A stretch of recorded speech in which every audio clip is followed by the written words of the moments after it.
May 3, 1995, and a memorable moment in the annals of Australian cricket. David Hooks, Australia have won the Frank Worrell Trophy. Well, it's absolutely fantastic. It's something they dreamed of. It's something that many Australian captains and players for the past 20 years have dreamed of. And today, the Australians under Mark Taylor made it a reality.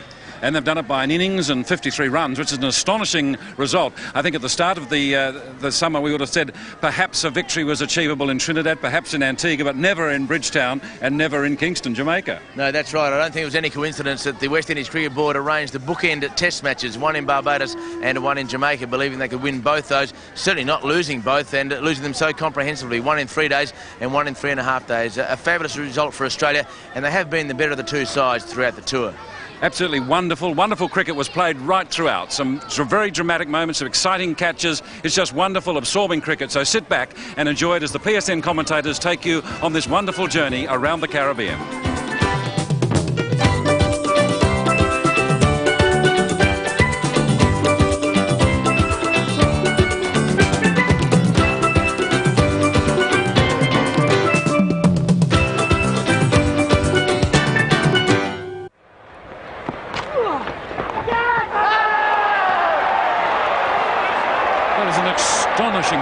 Astonishing ball, and Simmons is on his way. Simmons is on his way. Shane Warne has struck. Shane Warne bowling to the right-handers, gets so much turn he can afford to pitch the ball leg stump, and that certainly spun a great deal. Pitching outside leg stump, as a matter of fact. Excellent delivery. And what a smart interception. A smart interception too.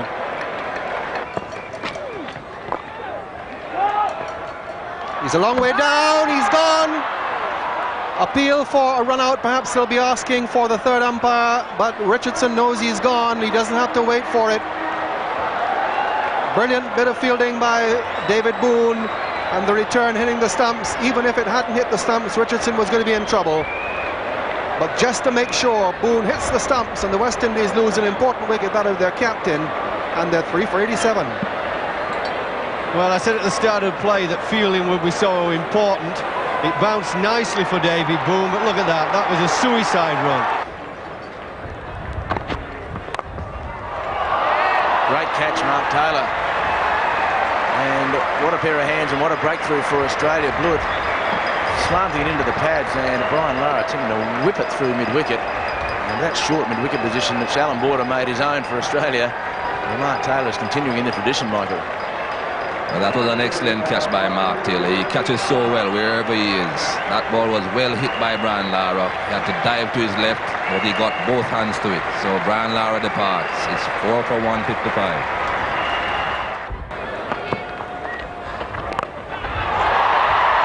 Same horse, different jockey. 180 degrees from the other end, but May was hit out of the ground. And Hooper loves that area against the off-spin. Taking the punt, going over the top. There was a man only about 10 metres away, but David Boon needed to be 43 foot tall.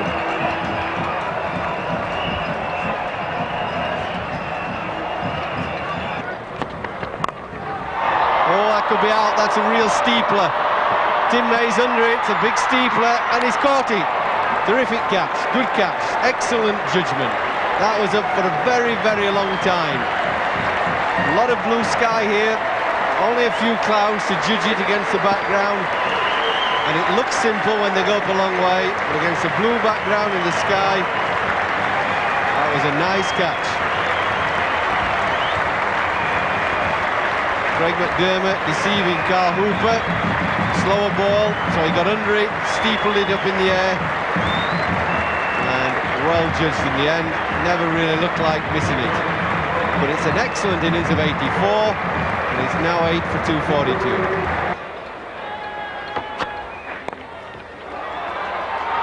Well taken. Just lobbed up on the onside. The slow ball working once more, as it so frequently does in the abbreviated form of the game. Just a little scoop stroke from Curtly Ambrose, and Mark Taylor taking it quite comfortably. Well, the short mid-wicket position really has been made a feature of limited overs cricket. Alan Border made it his own position for a number of years. Mark Taylor has stepped into those shoes. Could be out Warne underneath, but he doesn't drop those. And a good catch by Shane Warne. So Mark Waugh getting yet another wicket. And got 3 wickets for the afternoon after these first 2 overs across to 20. So Australians catching very well this afternoon and fielding pretty well. And after losing the toss this morning, they wouldn't be too displeased with 257 to chase, 258 for victory. And that is certainly going to help the cause enormously there. Boon just timing that on drive to absolute perfection, and there's nothing more beautiful than to see the straight driver on driver. Got that front foot planted, didn't he? Then hit it just a little bit on the up. So I was saying, it'll be interesting to see how many West Indian batsmen can get on the front foot to Curtly. In the air, fielder going back and taking a good catch. Beautifully held. Curtly Walsh sending Kensington Oval into a state of pandemonium with a very, very good catch. Yes, that certainly was a very good effort there from Curtly Walsh. Ball going over his head, kept his eyes on it, and took a very good catch over his left shoulder. Not a particularly good ball, because that could have flown anywhere. But look at Walsh, he's keeping his eyes on it, grasped it, and Kensington erupts. Greg Blewett out, it's 2:35 for 5.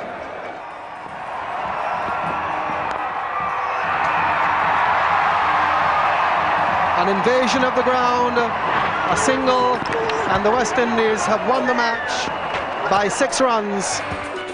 Australia just failed in their pursuit of 258 for victory, and Carl Hooper's spectacular 84 of just 84 balls not only earned him the Man of the Match award, but earmarked him as a player the Australians would have to be wary of throughout the series. But not all the stars were to be found in the middle. Through PSN's innovative coverage of the series, a star turn was uncovered high above the bowler's arm.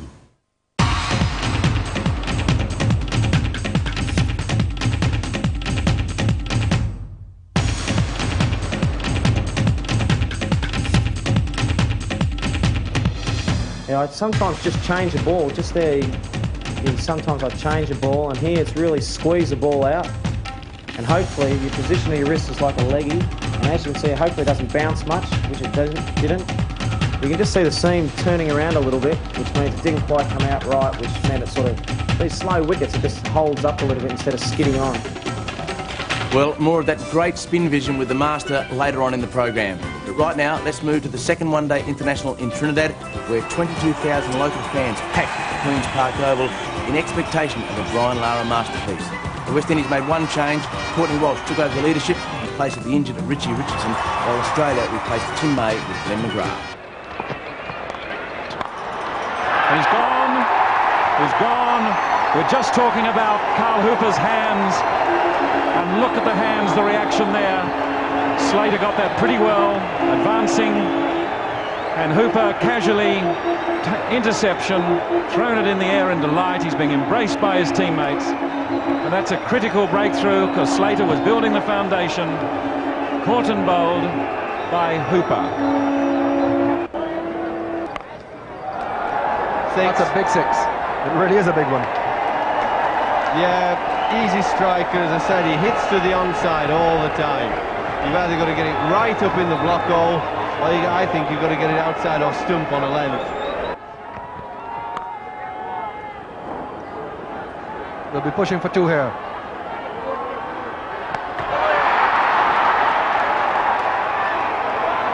Umpire wants the replay.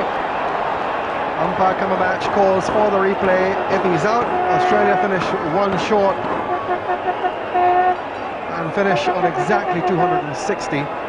If he's in, the run counts. It was always going to be tight. As Stuart Williams throwing in, nice throw, not perfectly accurate, but enough for the wicketkeeper to take the bails off, short of his ground, and there he is, he's out.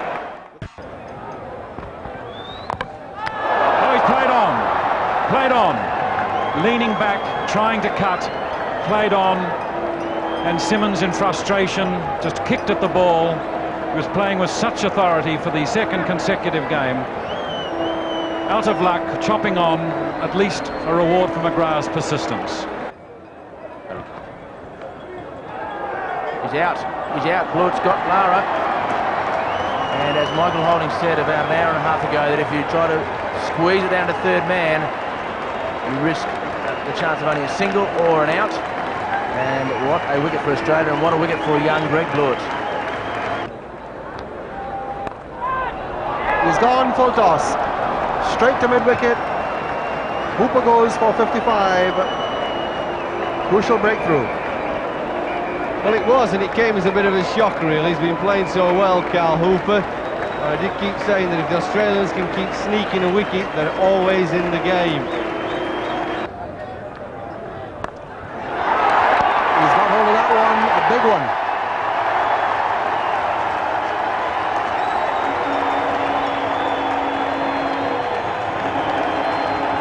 Well, the first one this over, Shane Warne's thrown up, and Arthurton smacked it in the air.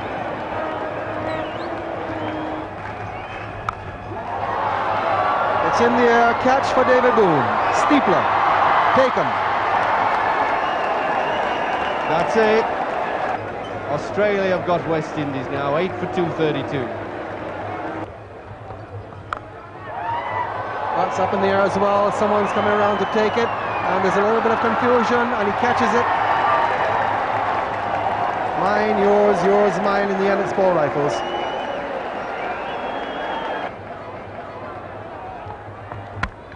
That's it. Australia have won the match. They have beaten the West Indies by 26 runs. They level the series with McDermott coming back to finish it off in quick succession with the last 3 wickets. A most satisfying outing indeed for the Australians, with Slater, Stephen Waugh and Ian Healy all scoring 50s, and Paul Reiffel and Craig McDermott taking 3 wickets apiece. So it was 1-all, and the team stayed in Trinidad for the 3rd match, a match destined to belong to Trinidad's favourite son, Brian Lara. Has he played on? What a remarkable moment. Fell at his feet. We'll need to see this again. This is a remarkable moment, Michael. Not enough pace when it did fall at his feet to really dislodge the bails. Just almost brushing that off stump there, but not enough pace at all. I think it might have nudged the base of the stump. Just brushed it. But Lara is there now, 99.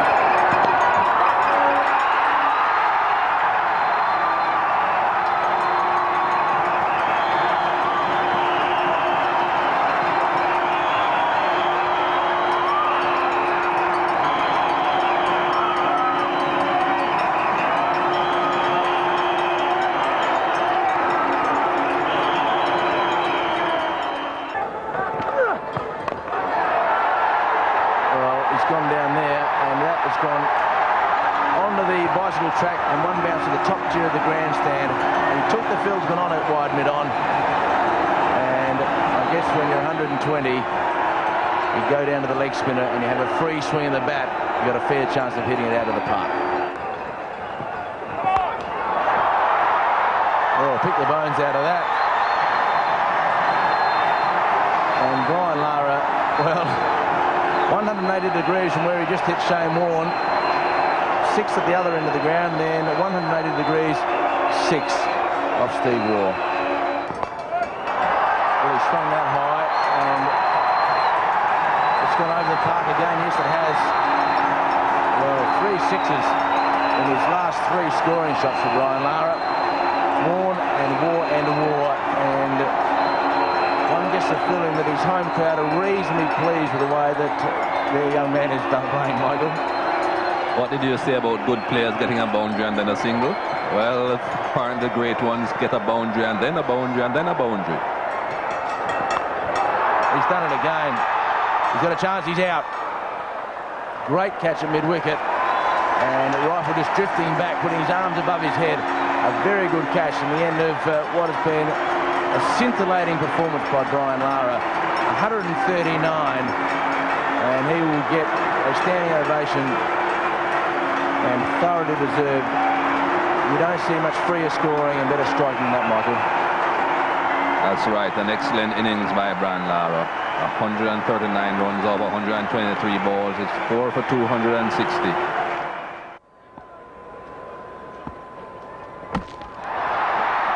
That's it. It's all over. West Indies have won, Australia being dismissed for 148 in the course of the 35th over. It gives the West Indies victory by 134 runs. What an innings from the Prince of Trinidad and Tobago. And David was on hand to congratulate him on his first 100 for the West Indies in front of his home crowd. To get my first international 100 in Trinidad was a great feeling. Thanks for the support of everyone, and hopefully next year when the one days come around, I'll do the same. Brian, there's an enormous amount of pressure on you. You're a young man with the world at your feet. You've played wonderful cricket over the last 12 months, yet you're able to come out today and just play your natural game. Do you feel any pressure inside you in front of your own fans? Did you feel anything today? Yeah, definitely. I'm playing at home. The expectation is great, and everyone wants me to go out there and do well. And you're a bit nervous when I start, but it's nice to get on, and it was a good batting track, so be able to get a big 100.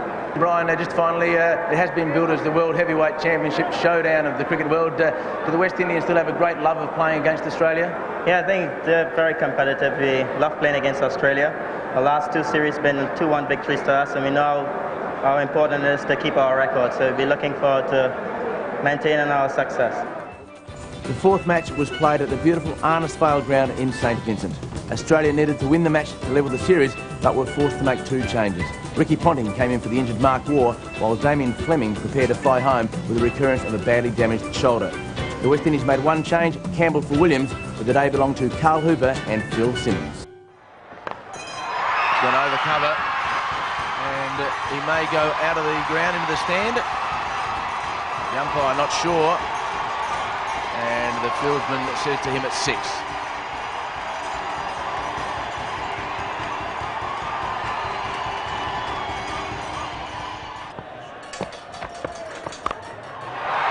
Well, the classical pull shot off the opening bowler, and 6. Well, no doubt about that. Shot of the day. Absolutely. It was a cracker.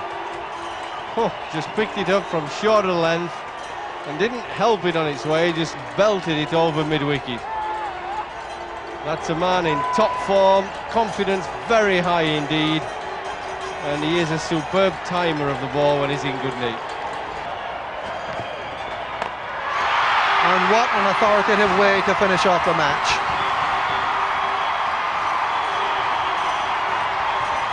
An invasion of the ground by the crowd. They're snatching the stumps. We've had this over and over in this series so far. Remember, of course, what happened in Georgetown with the Pakistanis some years ago. But the spectators just can't contain themselves in their jubilation. The series was concluded without the headliners, Lara, Boon, Warne, McDermott and Ambrose. But still, there was a feast of cricket on the small border ground in Georgetown, Guyana, and certainly there was some big hitting and exceptional catching. Brilliant catch. Stuart Williams.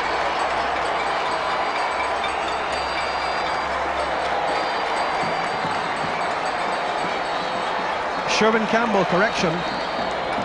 Going, oh, it's Roland Holder. I don't know who it is out there. It's Roland Holder in the end. But it's been caught, and it's been brilliantly caught, no matter by whom. Quite a remarkable catch. Right over the top. That's a tremendous blow. Right into the box next to us.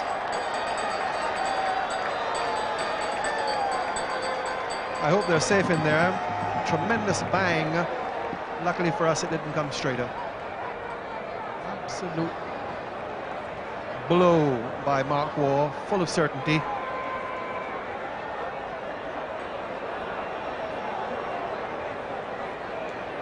It's gone right next door to us there. Anyone got a... It seems as if someone got a some luck with it. Right next to us here, those spectators are in a special box right alongside us. So the last ball of the over, the last ball of the innings. And here's Walsh to Julian. And that finishes it. So the innings ends with Walsh striking the stumps. Not the kind of shot that your coach will tell you to play, but it was the last ball of the innings and he was going for broke. So Australia finish with 9 down, 286 Australia.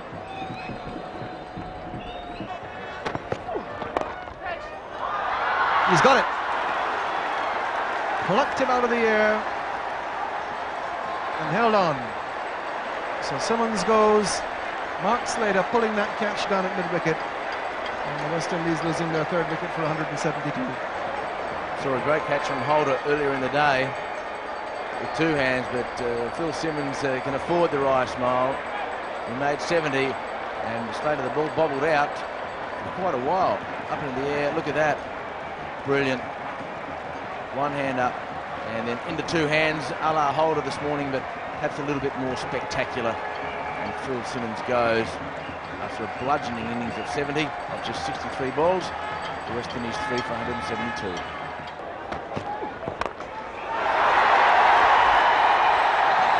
Well, talking about sense of distance, that has gone a long way. We saw Mark Waugh today hit it through a window up here. That's gone into the roof of the media centre and the boxes down at the Regent Street end with no effort whatever. Lovely shot from Carl Hooper. That has nearly gone into the Greg Chappell Canal.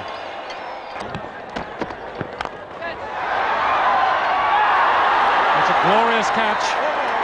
He was asserting himself, but he reached just a little for that one.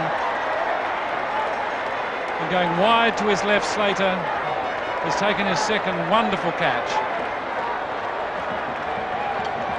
It's a glorious catch, and he's in fine fettle, is Slater. It's the end of a wonderful innings from Hooper. Looked as though he was going to build on it, but Slater has cut it short. His 2nd magnificent catch. And that's it. Here come the hordes. Stumps taken, and the pitch invaded. So the West Indies avenged the defeat of 1991 by winning the series by 4-1, and psychologically were in pretty good shape going into the first Test match at Bridgetown, Barbados. Conversely, the Australians were, I think, philosophical rather than downhearted, as their main mission was to win the Frank Worrell Trophy. David, what could the teams take out of that limited over series? Well, I think you take out good winning form. I think that the Australians didn't win, the West Indies did, so no doubt the West Indies will go into the Test match buoyed with the fact that they have won the one-day series.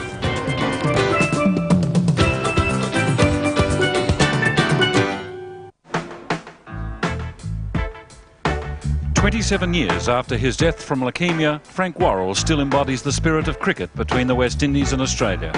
A gentle and gracious man of courage, a captain of vision and a batsman of elegance, Worrell's name is immortalised on the trophy, which at least for the time being symbolises world supremacy in Test match cricket. As the first black captain of a touring West Indies team, Worrell broke the shackles with a strength and dignity which has inspired his people on and off the cricket grounds of the Caribbean and given his successors the courage to reach for the stars. Yes, we have been very dominant for a number of years, and I don't believe any team should come here and beat us one time and become world champions. I think you've got to win over a period of time, you've got to beat us convincingly and beat us over a period of time to be able to be called world champions.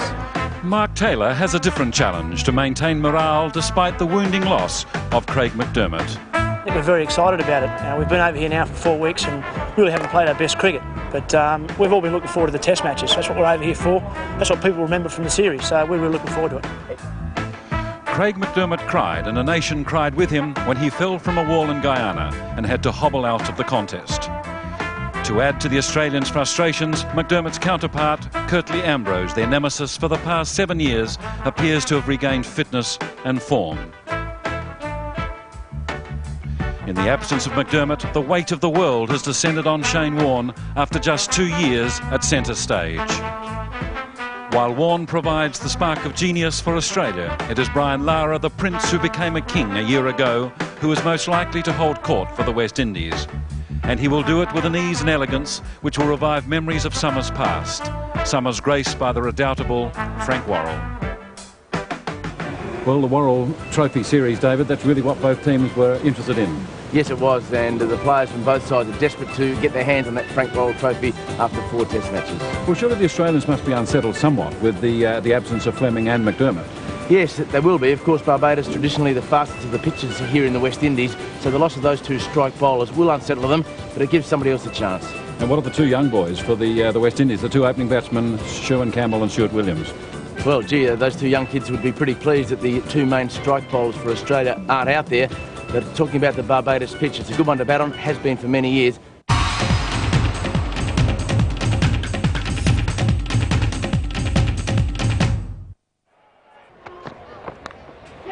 He's gone. Richardson caught behind, flashing outside the off stump. And this is real crisis now for the West Indies. They're 3 down for 6. Richardson goes without scoring. Well, you can't blame the pitch for that. That was an atrocious shot. That was awful. It's just a wild swisher to the ball. I mean, when he sees that replay on television, he'll be mortified. I mean, that's not the pitch, that's not even the bowler. That is just an awful shot. Look, feet stuck in chewing gum on the crease, have never moved. You'd think that that was a one-day shot in the 50th over of the game, trying to crash it for 6. He's got him, got his 3rd wicket, well bowled, makes the breakthrough. Carl Hooper goes caught in the slips, and Julian gets his 3rd wicket, with the West Indies now losing their 4th wicket for 130. Well, I think he'll be very disappointed with that, with Carl Hooper. It was the angle going across him. The ball didn't do very much at all. It just went across the angle. You watch this ball, it's on the line, just keeps on going. He's played inside it a touch, and it was neatly caught. I think there'll be a bit of disappointment there, because he didn't really get a ball that did anything. And when you're 60 not out, you expect to block those. 4 for 130.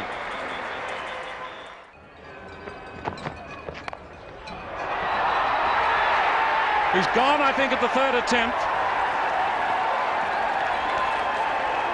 Lara looked around to Lloyd Barker, looking for some confirmation. But it was Steve Waugh to his right at the 3rd attempt on the cut. Lara looked around to Barker, looking for confirmation or reconfirmation.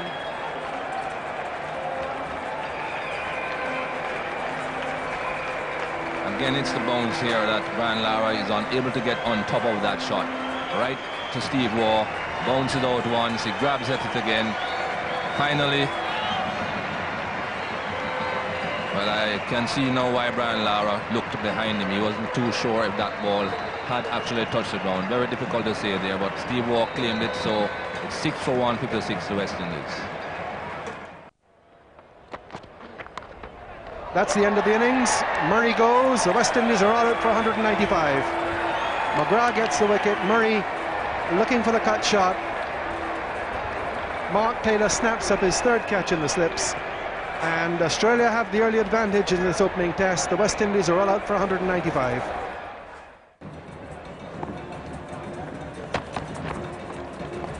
That's the end of the day's play. Mark Taylor knows it. He walks away, and he'll be satisfied with the day that his team has had.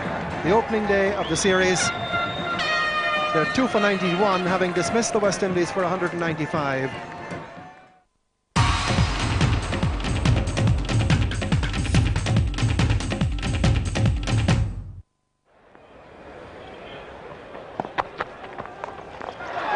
got that one away. There's a chance, and he's been put down by Benjamin.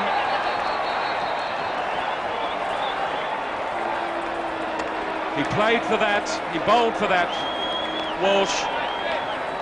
Waugh, who's been uncomfortable inside it, hooked it behind square instead of through square.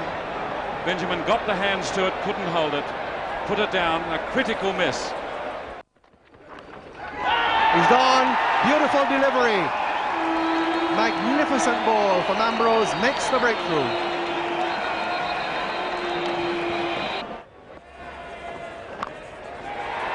He's done, this is over the top. That is 6. And this is very loose bowling by Hooper, very controlled hitting by Healy.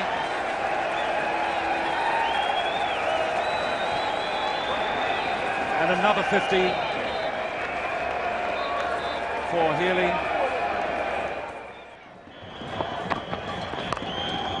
In the air, over the head of the fielder, gone. Magnificent stroke.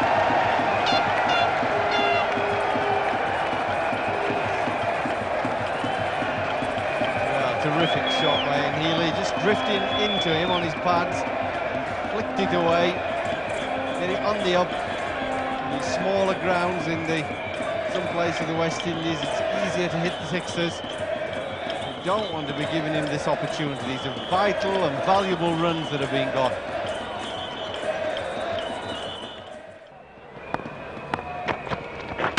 There you are. It's as simple as that, isn't it?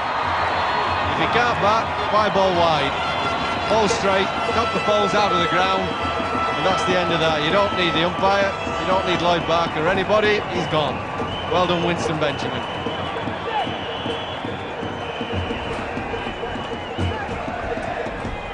So the end of the innings, but I'm sure that Ian Healy is going to get a great reception from his teammates, from the Australians on the ground, and I dare say from those West Indians who know this game so well. It's been a really important and tremendous innings by Healy.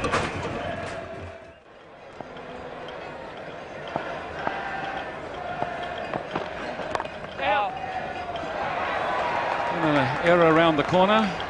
Blewett trying to stop the single, didn't achieve. Julian to support, one off, and at the end of the day, there's no wicket for 13.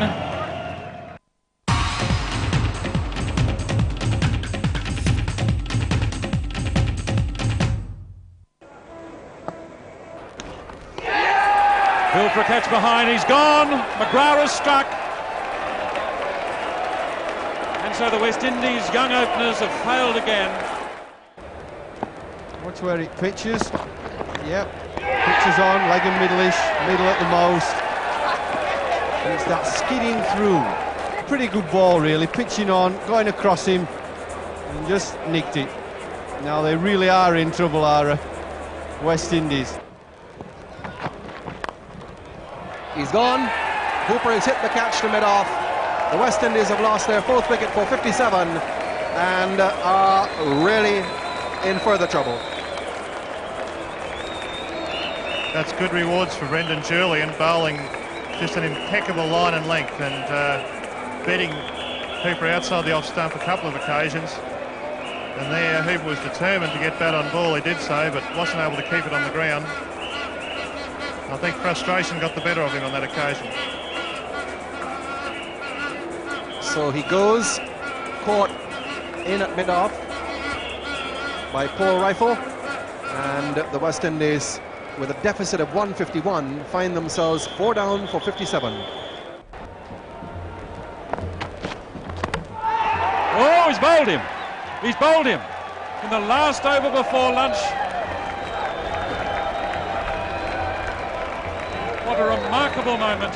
He hit around that, and a 5th wicket has fallen, the Australian flag fluttering. How proud. And Australia now within reach of a famous victory, their first at Kensington, and within 3 days. Richardson, the last of the recognised batsmen, the specialist, the captain of the side, bowled by Reiffel.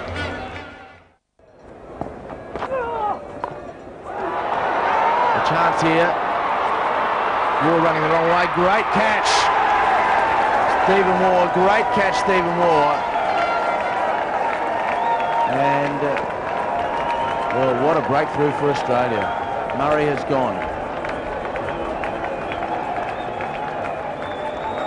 A very good wicket this for Australia. Jimmy Adams and Junior Morris seem to be just about doing a good job here for the West Indies. But the Waugh brothers, both Steve and Mark, are very, very good catches. And just take a look at this catch. Excellent. The ball coming over his shoulders. Very difficult to be running away The ball coming over your shoulder and to still maintain your poise and take a catch like that. 6 for 136 West Indies.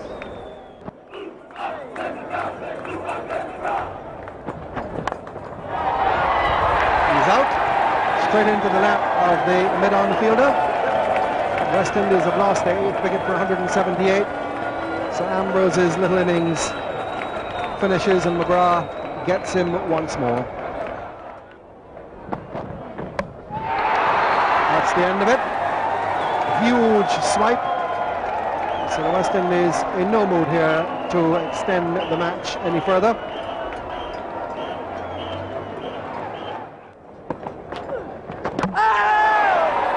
That's the end of the innings. Bowled all over the shop. Shane Warne gets his 3rd wicket. Jimmy Adams, not for the first time, is left high and dry on 39. And Australia will have to get 40 runs to win the match. The West Indies batsmen, tail-enders, call them what you will, contributed to their own downfall with some poor shot play. Good footwork by Mark Taylor. Just gets into position nice and quickly. Both these batsmen like the pull shot. Lovely feet moving, getting himself across to the offside.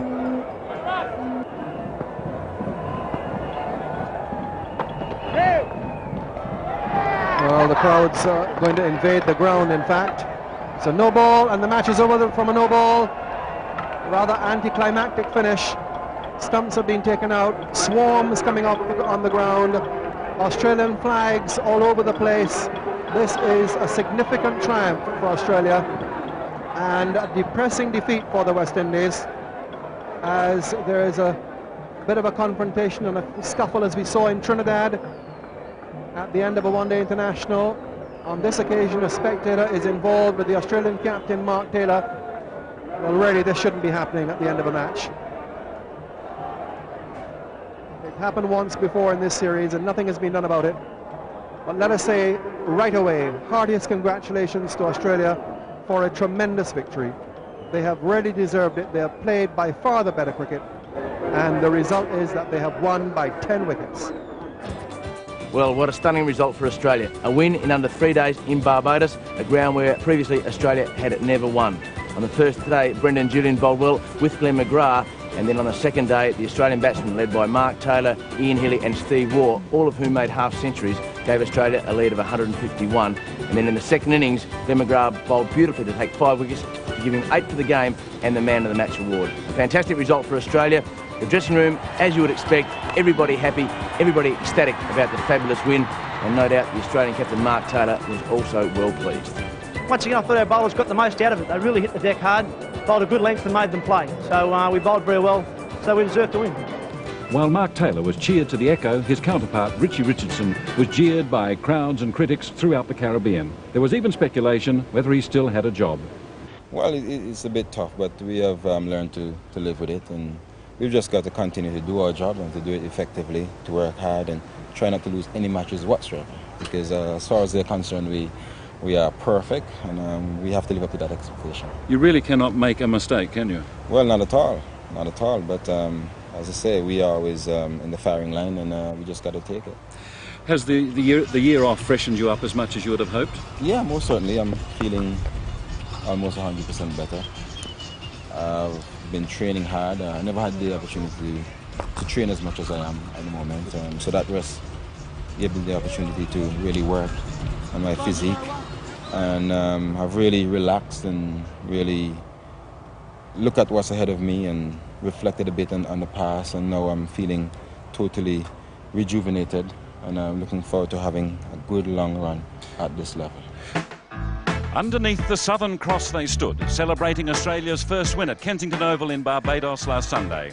The victory was achieved with such clinical precision, it was as numbing as it was thrilling. For ailing coach Bob Simpson, it was a tonic. I said, we just got to keep looking after ourselves, keep worrying about how we're playing.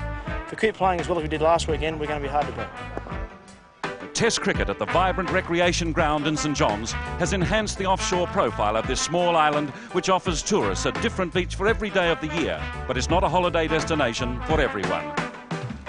The guys have put behind them what happened in the first Test match, and we are very enthusiastic. We are quite lively, and we're looking forward to having a very successful match here in Antigua. Some of the combatants have tasted success here, most notably Brian Lara, who last year was kissed by the gods and embraced by Sir Garfield Sobers when he scored his record 375. When Australia were last here 4 years ago, they inflicted the first ever Test defeat on the West Indies at the recreation ground. On that occasion, the Frank Worrell Trophy had been won yet again by the West Indies. This time, it is still on offer.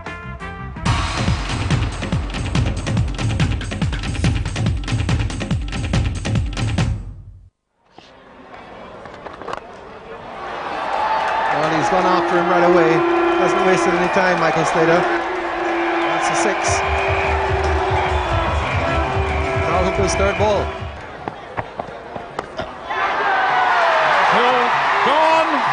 He's gone. Walsh had him in all sorts of trouble.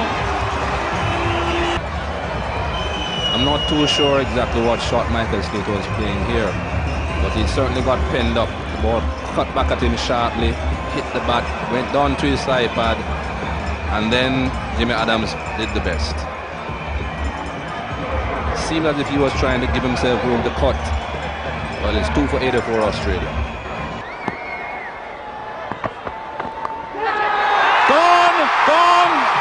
Walsh has struck again, just guided it straight into the hands of Hooper. The redoubtable Courtney Walsh again. This was an excellent ball from Courtney Walsh. Pitching on off stump and straightening. Mark Waugh just guiding it into the safe hands of Carl Hooper. Look at Courtney Walsh, she is ecstatic.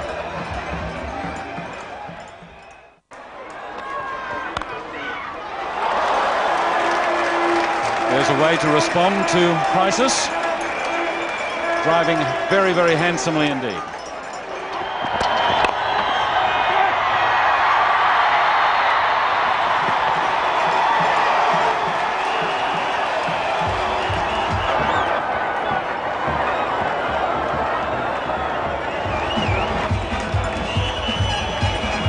Well, you couldn't want a better Yorker than that one. David Boon looked like he was just starting to hit some pretty good nick. And he's gone. That's the end of the innings. Courtney Walsh has his 6th wicket. Just the merest touch. Australia all out for 215.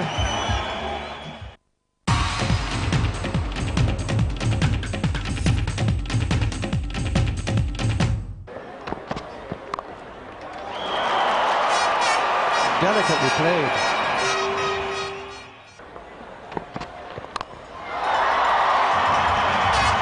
He's throwing the bat with Geoff outside the off stump. It's another boundary. He does seem in a very aggressive mood here, Brian Lara. Typical Richardson.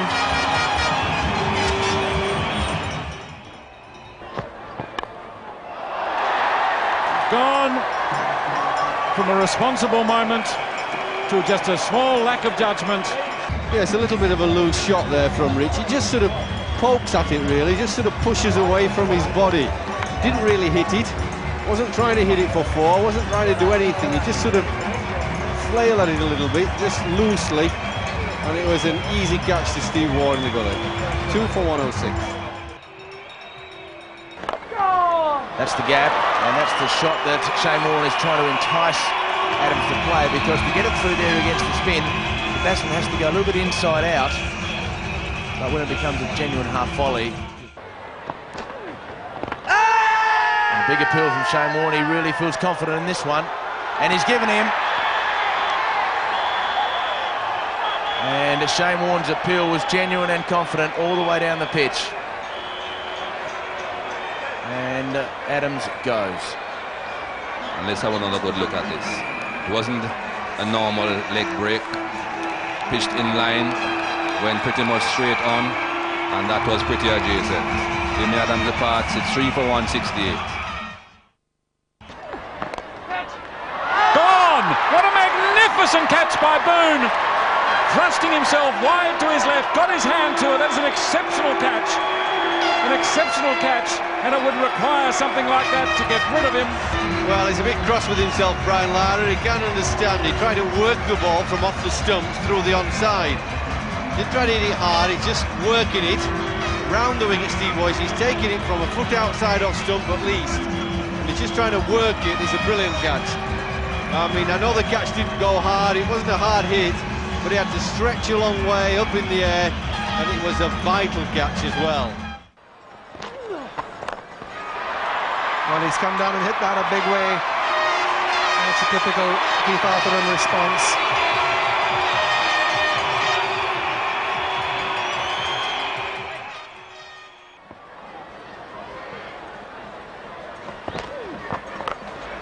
And he's hit that one a long way again. Not afraid to go after it when it's tossed up to him, his second six. Confident appeal, and he's given it. He's gone. Another breakthrough, this time Paul Reiffel. David Shepherd had no hesitation.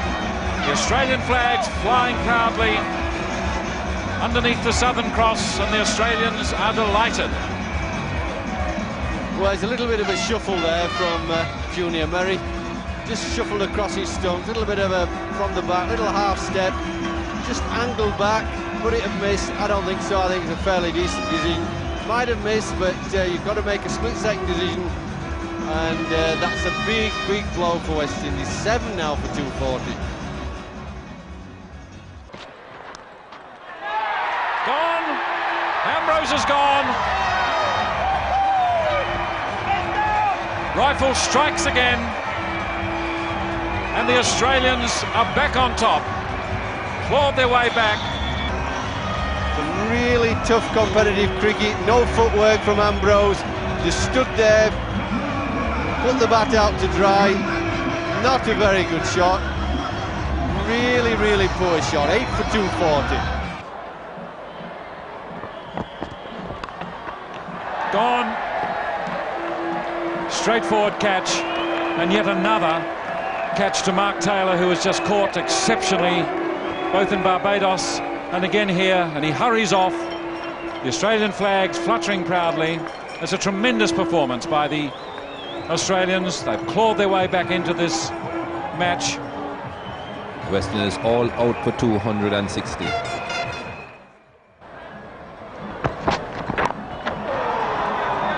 That's the last ball of the day, so the day's entertainment has come to an end, and the match on even keel at the end of the second day.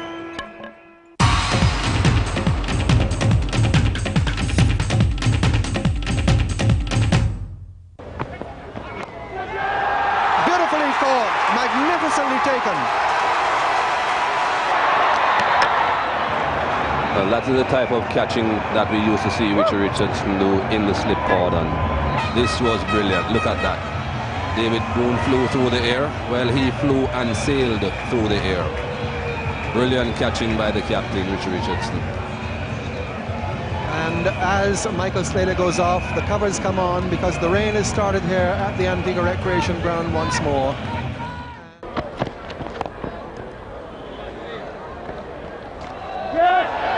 Well, that is absolutely schoolyard cricket. And that brings up David Boon's 50. What a way to get a 50.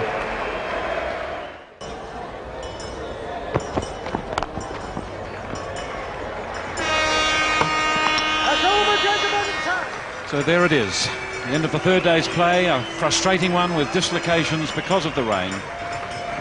2 for 134. David Boon, the second half century of this match behind Brian Lara's wonderful hand. Not out 60. The Australians there saluting their most experienced player.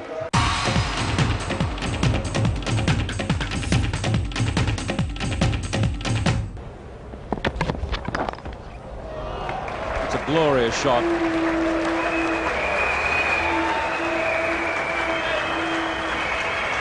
That's his 15. And the 100 partnership. It must be very close. He's given it. He's gone, didn't offer a shot. Duck back, always fatal. Steve Buckner, who always deliberates. Boon is on his way. Well, this is a ball that came the other way, pitching just outside off stump. Certainly heading for the stumps. I don't think David Boon has anything to complain about there. Hit him just below the roll. Didn't offer a stroke, so that's out. It's 3 for 149. Beautiful delivery. Perfect Yorker. Almost unplayable delivery to get rid of a batsman who was very well set.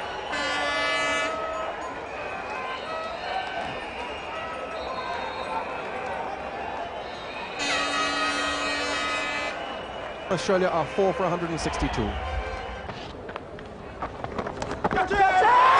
Gone. A magnificent catch. It was past him, but he has taken it. That is a glorious catch. As we saw in the Australian first innings, it was Taylor who fell, a critical one, Blewett. That ball bounced and spin back into Blewett, and that certainly was an excellent catch there by Stuart Williams. We saw him take one in Barbados at gully. Came at him very quickly there in Barbados. This one pushed to his left. Greg Blewett departs. It's 5 for 196 Australia.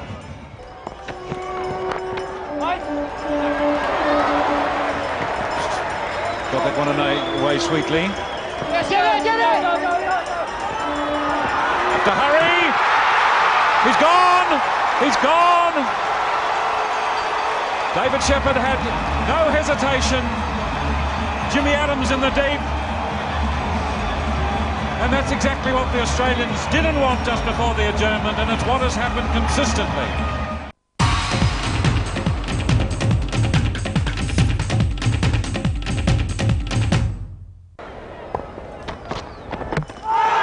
Fouled him.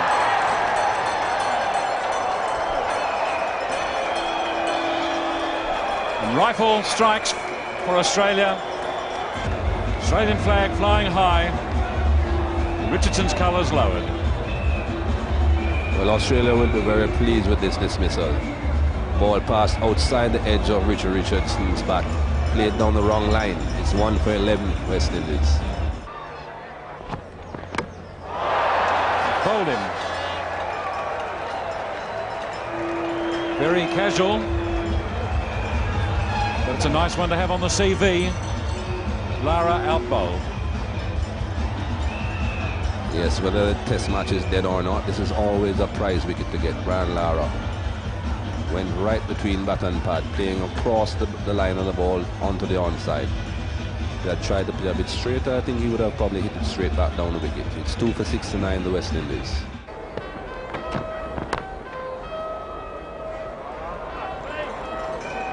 Played that very late on the full. Despite the slow outfield, it just dribbled into the fence. It's 2 for 80.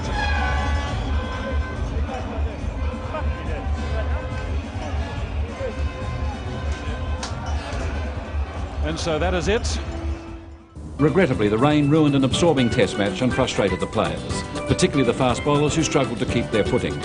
No one was more frustrated than big Curtly Ambrose, who again was without power and rhythm, as he explained to Michael Holding on the rest day. I'm under a bit of pressure, yes, because, you know West Indies, they don't, expect anything less than, the high standards you've set. But, I just hope that they've been patient, and they know that, once I'm in top shape, anything can happen. Well, I think they've been patient so far, because they remember what happened against England last year at the beginning of the tour. You're not really in top shape, and then you exploded in Trinidad. Are you waiting to explode again in Trinidad? Well, are you hoping to? Well, I'm hoping to. I think it's a second test match, and I haven't really done myself or the team any justice as far as I'm concerned. I'm really, really short of work. I'm way below my best, and hopefully he can come right in Trinidad. Raise Your Bat for Lara has become the new cricket anthem of the Caribbean, and the people of the West Indies will again lustily sing Brian Lara's praises when he appears in his first home test match since rewriting history a year and 3 days ago. 21.2 million people here, and nearly everyone is your friend. So it's nice to be back home and people, you know, look at you and look up to you, and it's just a great feeling.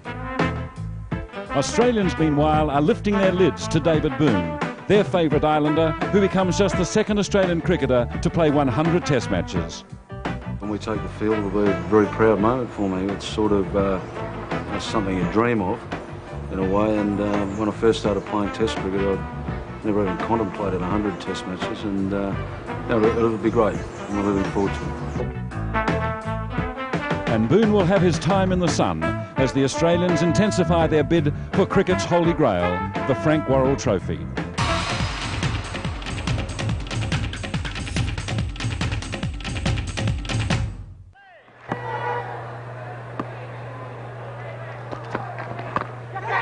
He's gone. So Australia with a horrid start here. Mark Taylor goes. Jimmy Adams takes the catch.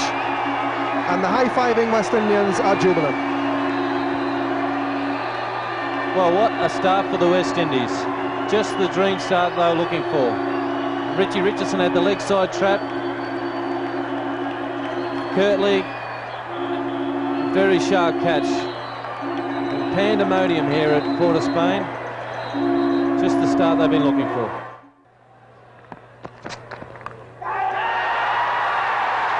One-hand catch Murray, or outside off stump, just hanging the bat there, and Ambrose, who's been dormant for 2 test matches, seems to have got the brain in gear and his body in good fettle as well. So Mark Waugh, the penalty of just hanging the bat at the slow ball outside off stump. Another well-pitched up delivery from Curtly Ambrose. Not a great deal of movement, just enough. Straightening, hitting the outside edge, and Junior Murray takes a one-handed catch. Here's Ambrose.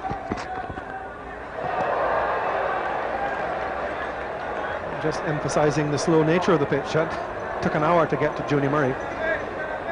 Seems to be some sort of discussion going on there as well, but we haven't seen too many of this sort of delivery, and as we've said, that just shows you how slow the wicket is.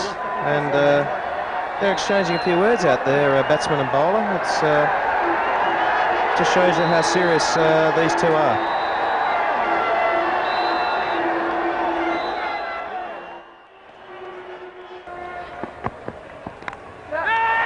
He's dropped it, he's caught it.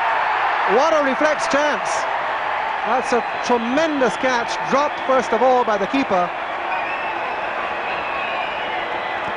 And Richardson showing remarkable reflexes for a man who is the oldest out there for the West Indies. Dropped by Murray, caught by Richardson, Healy goes.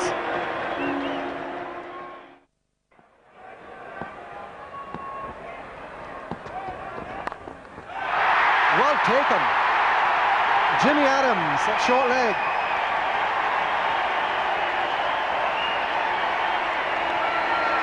But talking about reflex catches, this is absolutely fantastic.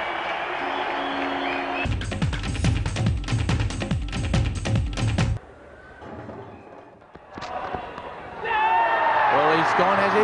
Yes, he's out.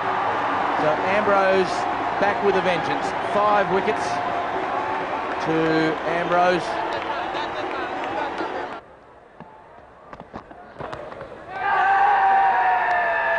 Well, that's it. Richardson just looks at his elbow. Umpire Shepherd raises a finger, and the West Indies have lost both openers now for 6. Richardson going caught behind. Umpire Shepherd making the decision in answer to the appeal.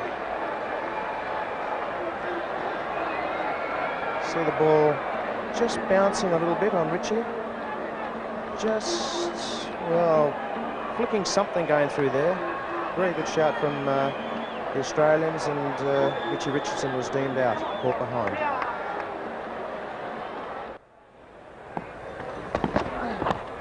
That's beautifully held, and he's given him Beautifully taken by Mark Taylor, that slip. He would have got a view of that very, very late indeed. Off the back of the bat. And the great catch. What a fantastic pair of hands this man has got.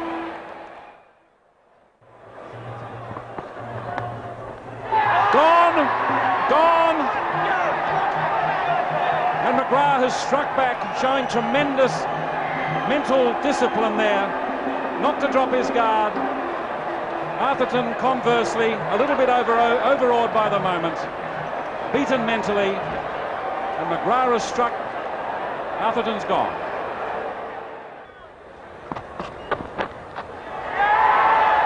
Gone. Mark Waugh, exceptional hands, and the delight of the Australians. That was the one they needed.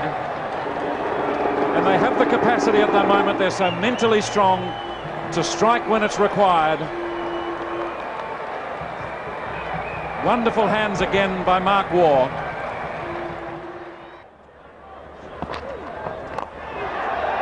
He's out, dropped, caught at the third attempt by Slater. Benjamin driving at Vaughan. Slater, who's caught pretty well in this series, but there was a few palpitations there. It was in, it was out, and back in again, to his enormous relief and to those of his mates who gather around him. Benjamin is gone.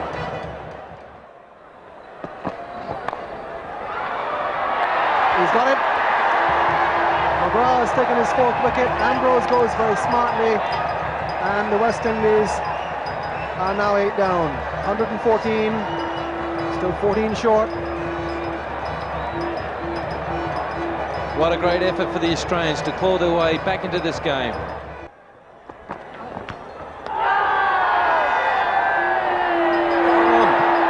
Well, he waited for the decision.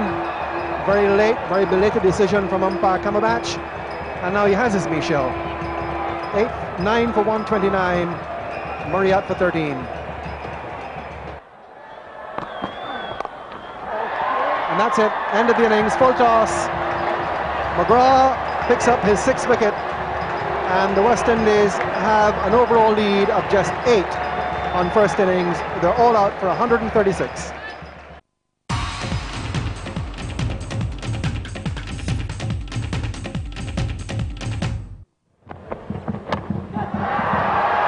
Gone.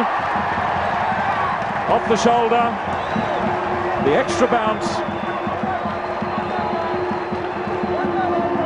And Slater has gone. That's well bowled. So he gets his revenge. Lovely leg cutter to the left-hander.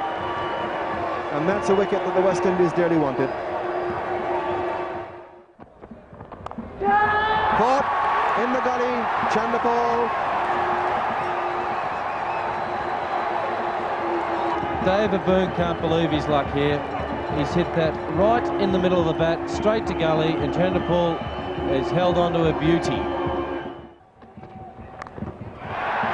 Hooper doesn't drop those, and Waugh, after being struck on the arm, once again that back foot drive at the line of the ball and not the length has caused the demise of Australia's in-form batsman Steve Waugh. Well, a big shout he's given him. Australia loses 2 wickets in 2 balls, and Mark Waugh very late on the shot. Bowled him, played on, and Healy is gone. Flicks at it, and that's it again. Very loose, very loose. The mind games have taken over. The West Indians so mentally strong in a situation like this. Bowled him, stayed down a little bit. It stayed down a little bit. And he is routing them. Ambrose again. That stayed down. Julian shakes his head in disbelief. Well taken. Doesn't drop many, Carl Hooper. Low to his left. and Courtney Walsh gets the wicket. 9 down now for 105. That's it, all over. Ambrose finishes it off with the throat ball. All out for 105.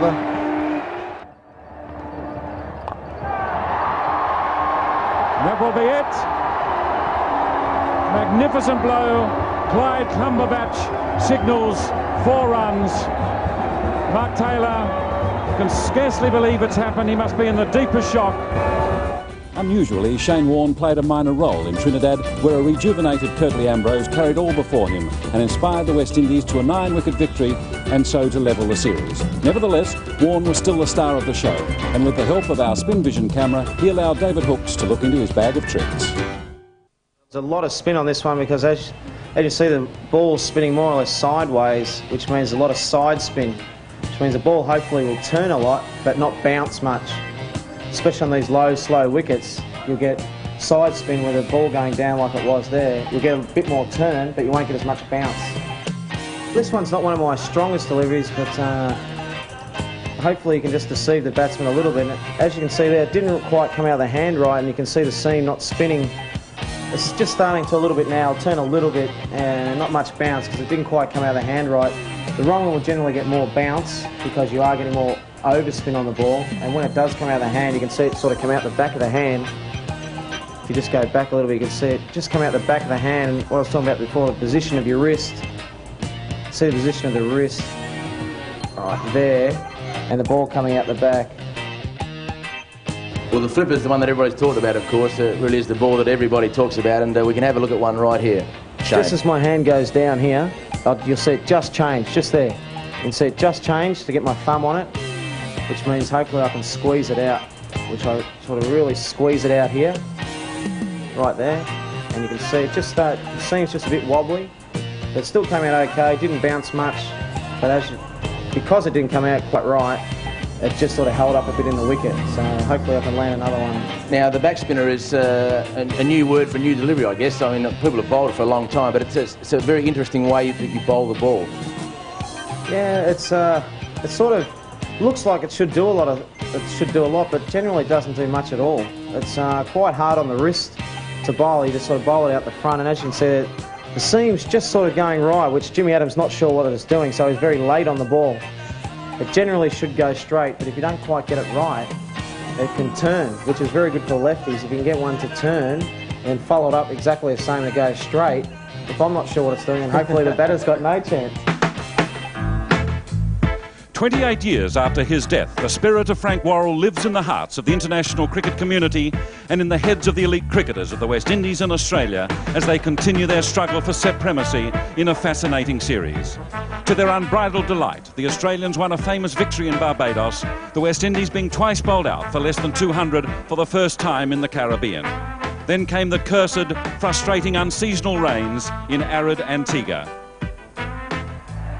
The dark clouds finally cleared for the West Indies in Trinidad when a focused Richardson was demonstrably in charge and Curtly Ambrose regained fitness, form and favour.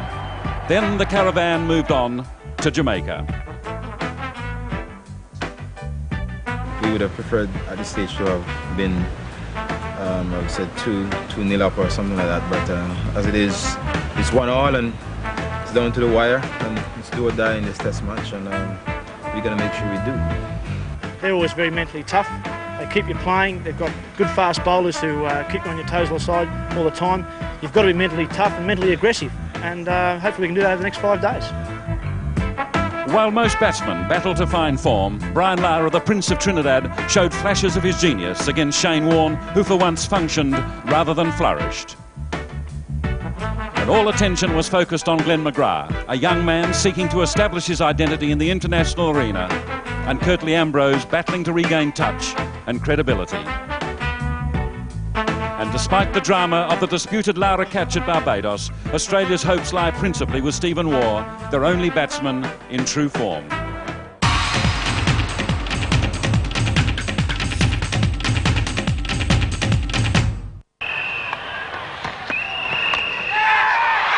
And he's gone! Brilliantly caught by Blewett. Brilliantly caught, throwing himself. A sensational start for the Australians.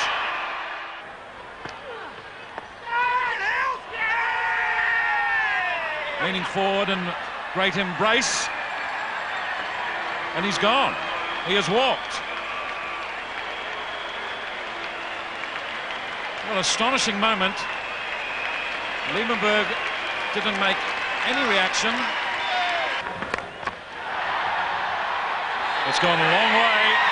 It's over the top at 6. You're right. He has hit his straps. Caught by Waugh, driving away.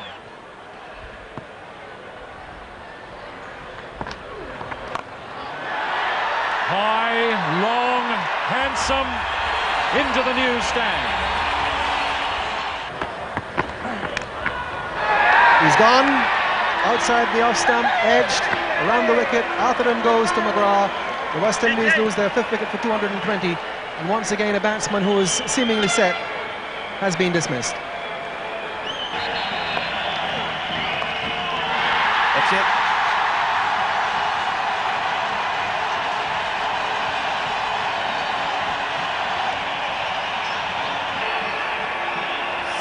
Test centuries, 9 against Australia, the first one for 2 years and 4 months.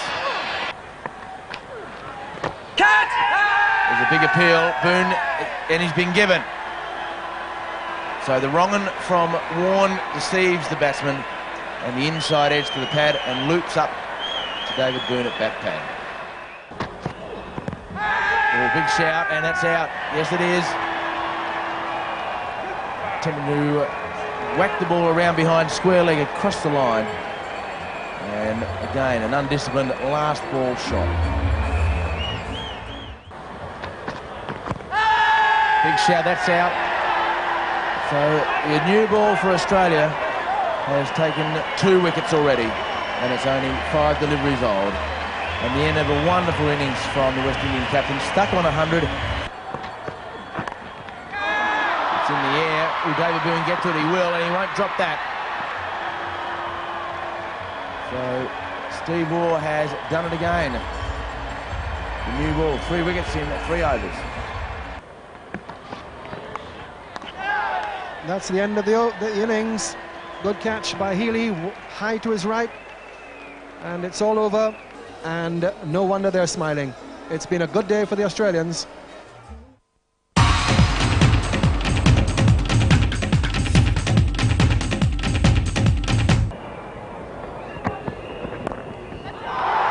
Beautifully taken. What a magnificent catch by Jimmy Adams.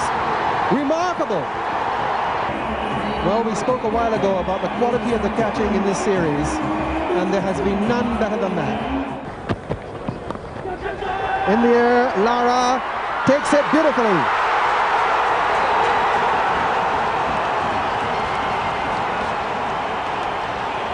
Well, it was always going to happen the way Michael Slater was playing this morning. Chancing his arm once again. Short ball. Hit top edgish. Brian Lara moving fantastically to his right. Takes a superb catch, which is starting to become regulation for this series. Well, a lovely shot from Mark Waugh. He was going to let it go, but then obviously the ball was a bit slower off the pitch. And great skill shown by Mark Waugh. 3 for 146.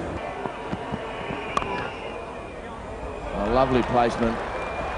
And it's gone past Richardson's right hand, going into the longest part of the ground. The little scoreboard. They may even run 4. Yes, they will. So very aggressive running by the Australians. Well, you can't bowl there to anybody, let alone Mark Waugh. Oh, he's dropped it! He's put it down. Oh, poor Courtney Brown will not be feeling too happy about that. That was the breakthrough, and the new West Indies keeper has dropped what really should have been a regulation chance. Got both gloves to it.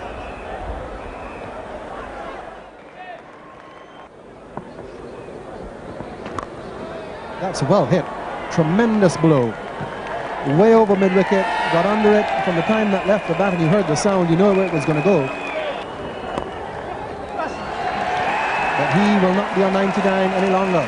His 8th Test century for Mark Waugh.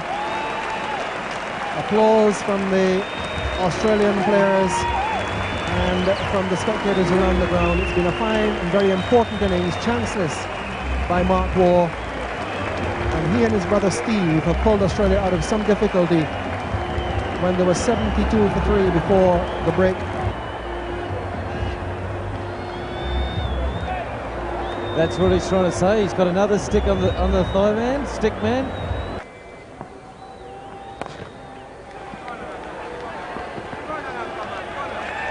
Going to go for it. And he's completed it. Lifts his bat to the dressing room. Mark Taylor stands, his captain. Probably his finest moment, his 8th Test match century, his 2nd against the West Indies, and his 1st in the West Indies.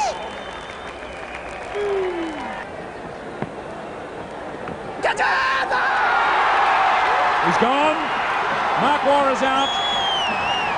Caught around the corner. And after one breathtaking moment for his brother, Mark Waugh, who's played the innings of his lifetime, is out of Hooper's bowling. Another one of those deliveries that pitched in the rough. Got a bit of bounce, a bit of turn. Glove, pad, and Jimmy Adams again doing the job. It's 4 for 304 Australia.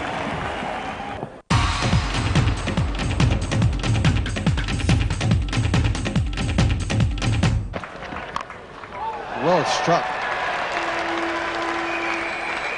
That was a stroke full of authority. 4 from the time it left the bat. His 2nd pull for 4 off Ambrose.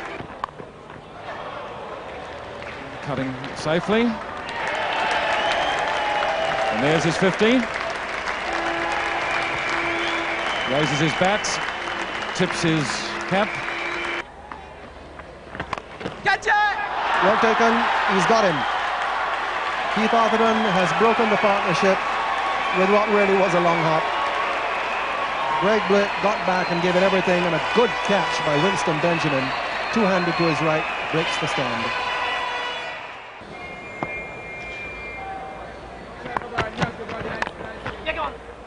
There it is. 150 for Steve Waugh. Lifts his bat to the crowd again. Michael Slater leading the applause from the rooms.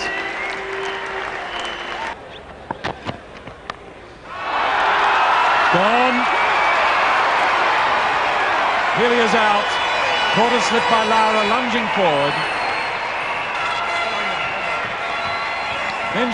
Winston Benjamin strikes. It's a 5-day game and we're just over the halfway point.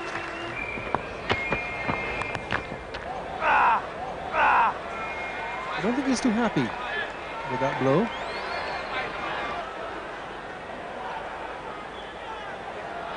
Well, Alcott rushing out to his aid. We'll just have a look at this in the...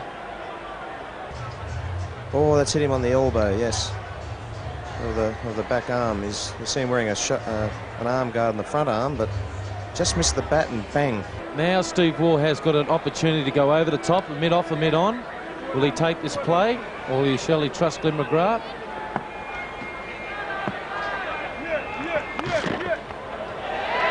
And that could go for 4. There's a long chase around for Kenny Benjamin, who has picked it up rather late. They could run 4 here. Kenny Benjamin is not the fastest of fielders in the West Indies team, and they'll come for the 4th, which will bring him up his 200. What a magnificent effort. One of the greatest moments in his career. We've got Australians running out from everywhere here. A standing ovation here at Kingston.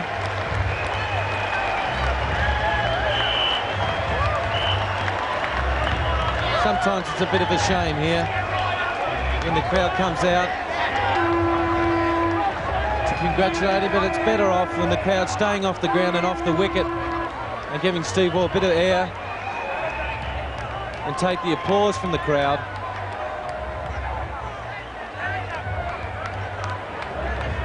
And it takes so much away from the moment of the batsman.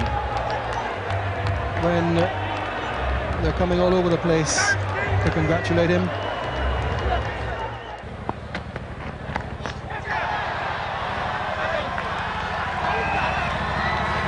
Appeal, and he's given. So Steve Waugh is out. Stood there to wait for the decision, and Kenny Benjamin picks up the last 3 wickets, and Steve Waugh goes caught by Lara off that bouncer for an even 200. Australia 531.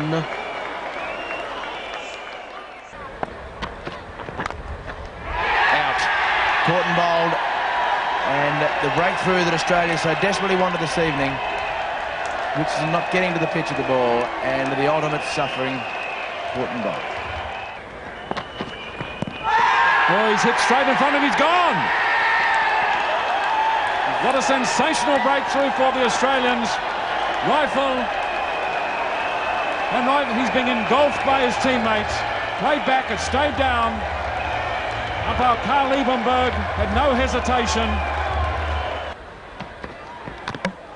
Played on. He's played on. And Stuart Williams is out. 3 wickets down for the West Indies, 46 on the run, on the scoreboard.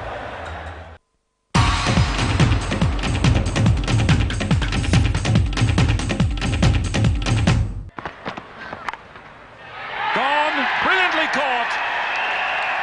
Stephen Waugh, full length to his right, a wonderful catch in the gully, ever alert.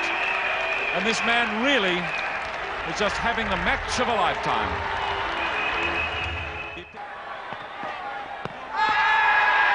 Confident appeal he's given him. Buckner has given him. And Benjamin is out.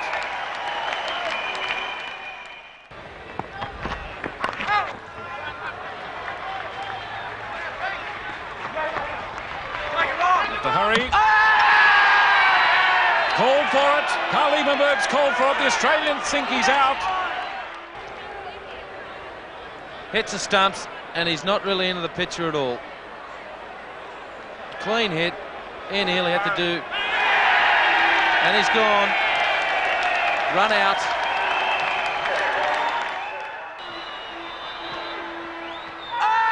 Well, a big appeal again. And he's given him. And he's turned and hit the back leg, and Keith Arthurton probably feels himself a little bit unlucky. Almost stumped. And Waugh has dragged him forward. Ambrose premeditating the delivery and where it would land. And Ian Healy, who hasn't had his best test day, did that beautifully.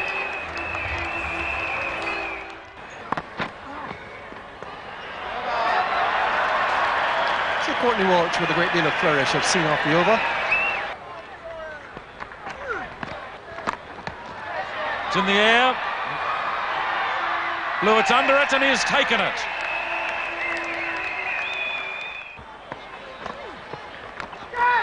And he's gone, and that's it, and it's been caught by Taylor. How appropriate is that? Warren, everybody gathering to hug Taylor and Warren. Simpson, what a moment. The Australians running on to the ground.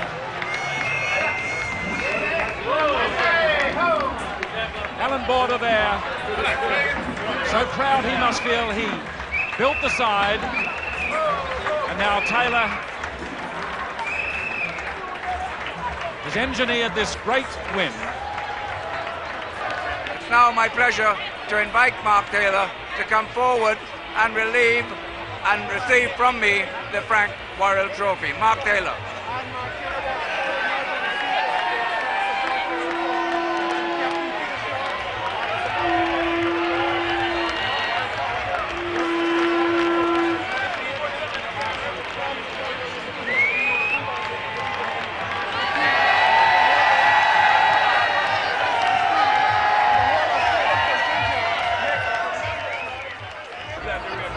Well, a shift in the balance of power in world cricket for the first time in many years. And this brave Australian side has won the Frank Worrell Trophy. And each one found me aimless, one more year the worst. everywhere. And I've been back to Southeast Asia. I think that's Kay-San. Greg Blewett, the face of Australian cricket tomorrow, here today. That's just the early scenes of what's going to be, as you said, high jinks. Well, they deserve this.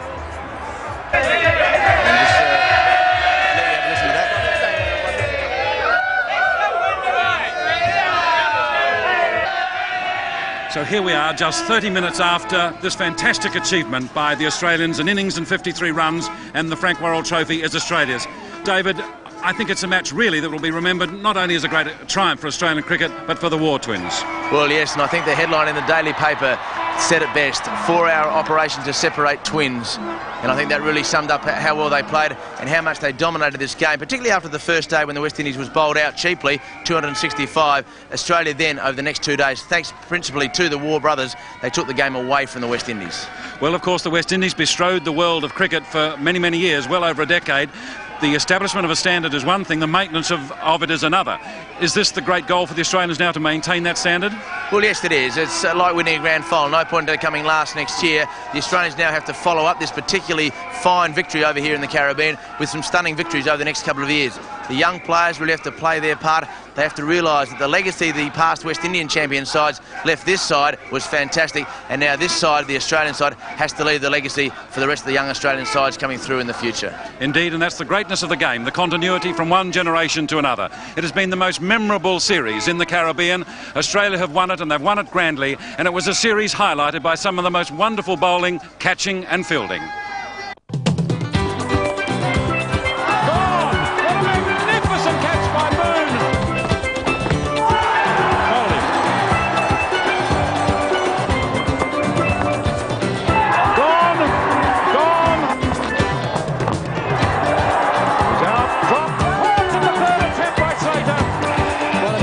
Effort